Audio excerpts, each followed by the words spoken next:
बिस्मिल्लाहिर्रहमानिर्रहीम। अस्सलाम वालेकुम। सुप्रीम कोर्ट ऑफ पाकिस्तान ने कल एक फ़ैसला दिया जिसमें सुप्रीम कोर्ट के सीनियर तरीन जज ऑनरेबल जस्टिस उमर अता बंदयाल साहब ने फ़ैसला सुनाया, जिसकी तमाम तर तफसीलात तो भी हमारे सामने नहीं आ सकी। मैंने कोशिश की सुप्रीम कोर्ट ऑफ पाकिस्तान की वेबसाइट पर जाने की, वहाँ पर अभी तक अपलोड नहीं हुआ, और जो रिपोर्ट किया गया है वो भी सिर्फ चंद लाइंस अखबारात की जीनत बनी है। गोया कि तफसीली फ़ैसला ज़ाहिर है बाद में वो लिखेंगे। इस फैसले ने भौंचाल पैदा कर दी है।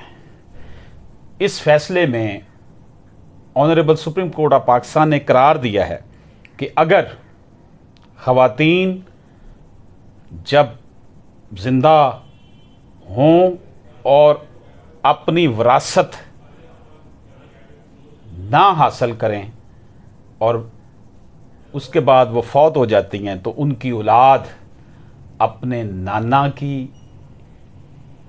प्रॉपर्टी जो विरासती बनती थी, जो उनके माँ के हिस्से में आनी थी, वो क्लेम नहीं कर सकती।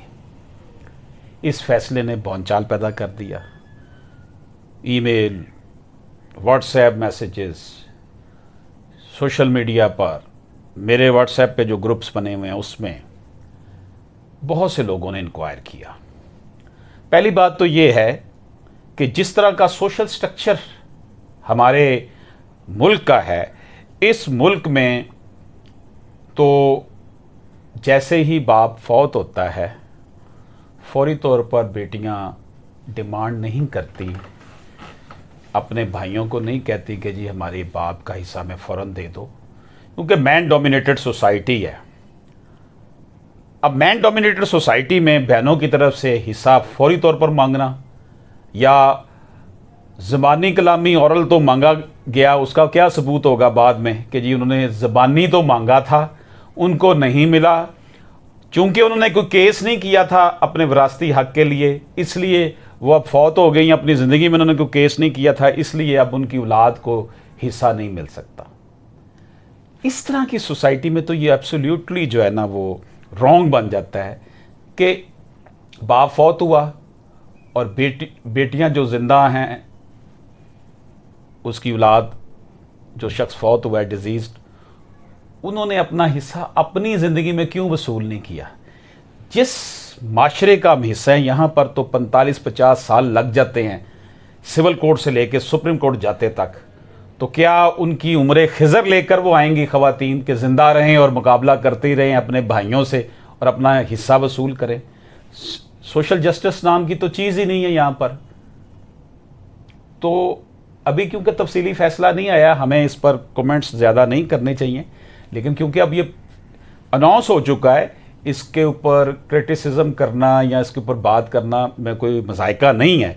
लेकिन जब फैसला आएगा देखेंगे कि honourable supreme court of Pakistan ने किन पॉइंट्स को सामने रखा है जब ये बात की है। अभी ये अधूरी बात होगी अगर हम इसके ऊपर कमेंट्स करेंगे, लेकिन फिर भी मैं ये समझता हूँ कि ये सस्टेनेबल नहीं है जो फैसला है। इसके ऊपर डेफिनेटली रिव्यू पिटिशन जो है, अपील जो है, नज़रसानी अपील जो है फ़ाइल हो जाएगी, या जो है वो इसमें शरीयत एपेलेट जो बेंच है, जो शरीयत कोर्ट है, फेडरल शरीयत कोर्ट है, वहाँ पर इसके हवाले से पिटिशन फ़ाइल हो जाएगी।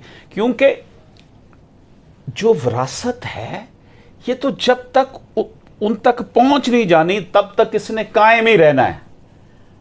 अब बेटियां जो हैं, बाप फौत हो गया तो बेटियां अगर प्रॉपर्टीज़ मांगे, अपने भाइयों को कहेंगे हमारा विरासती हिस्सा दो, तो वो उनका अपने घर में दाखिला बंद कर देती हैं। तो उन बेचारियों की ये ख्वाहिश होती है कि अगर हमने हिस्सा मांगा हमारा दाखिला बंद हो जाएगा, तो फिर इससे क्या होगा, हमारी जो है माँ से भी हमें ये मिलने नहीं देंगे अगर माँ जिंदा है तो। वो इसलिए कि माँ से रब्ता रहे, मुलाकात करने दें, वो इस तरह का कोई काम नहीं करती, केस नहीं करती। औरली तो कहती हैं जी हमारा हिस्सा में दें, लेकिन उस तरह स्टांस नहीं लेती जिस तरह का अखज़ किया जा रहा है result honourable supreme court of Pakistan से कि जनाब उन्होंने अपनी ज़िंदगी में लेना है तो ले लें, उसके बाद उनकी औलाद नहीं ले सकती। यहाँ तो औलाद दर औलाद भी अगर ले ले तो बड़ी बात है। तो ये फैसला जो आया है ये डेफिनेटली मेरा पॉइंट ऑफ व्यू ये है कि ये जब फैसला पूरा पढ़ेंगे फिर इसके मुख्तलिफ एस्पेक्ट सामने आएंगे तो क्लियर होगा कि उन्होंने किन वजूहात की बिना पर यह कहा है। तो इसलिए ये जो स्टांस अखबारात की जीनत बनाए ये तो कॉन्स्टिट्यूशन की रूह के ख़िलाफ़ है, अकॉर्डिंग टू पब्लिक पॉलिसी जो है उसके ख़िलाफ़ है, ये तो सरीहन इस्लामी तालीमात के ख़िलाफ़ है। क्योंकि हिस्सा जब बेटी को वो दे ही नहीं रहे आराम से, तो क्या हर खातून पाकिस्तान में लिटिगेशन में जा सकती है, रोज़ाना सिविल कोर्ट्स के चक्कर लगा सकती है, लंबे लंबे अरसे तक वो अपीलें भुगत सकती है? हमारे सामने अभी जो रिसेंट जजमेंट काजी फैज़ ईसा साहब की आई हैं, बड़ी डिटेल्ड जजमेंट्स, ये अक्टूबर 2020 में आई, फिर फरवरी में आई, ये सारी क्लियर करती हैं कि हिबा, तमलीक, दस्तबरदारी और बै, these are the tactics to deprive women from their inherited share। तो इसलिए ऐसी कोई बात नहीं है, कोई जलजला आया हुआ है अखबारात की हद तक और लोग बड़े परेशान हैं कि ये क्या हो गया। तो इंशाअल्लाह ताला ये फैसला आता है तो फिर हम इसके ऊपर कमेंट भी करेंगे और इस हवाले से हमें नज़रसानी में जाना पड़े या फेडरल शरीयत कोर्ट से रजू करना पड़े तो करेंगे। अल्लाह पाक बेहतर करेगा। लक़द जाअकुम रसूलुम मिन अनफुसिकुम अज़ीज़ुन अलैहि मा अनित्तुम हरीसुन अलैकुम बिल मोमिनीना रऊफ़ुर रहीम फ़इन तवल्लु फ़क़ुल हस्बियल्लाह ला इलाहा इल्ला हुवा अलैहि तवक्कलतु व हुवा रब्बिल अर्शिल अज़ीम। इजाज़त दीजिए, अल्लाह हाफ़िज़।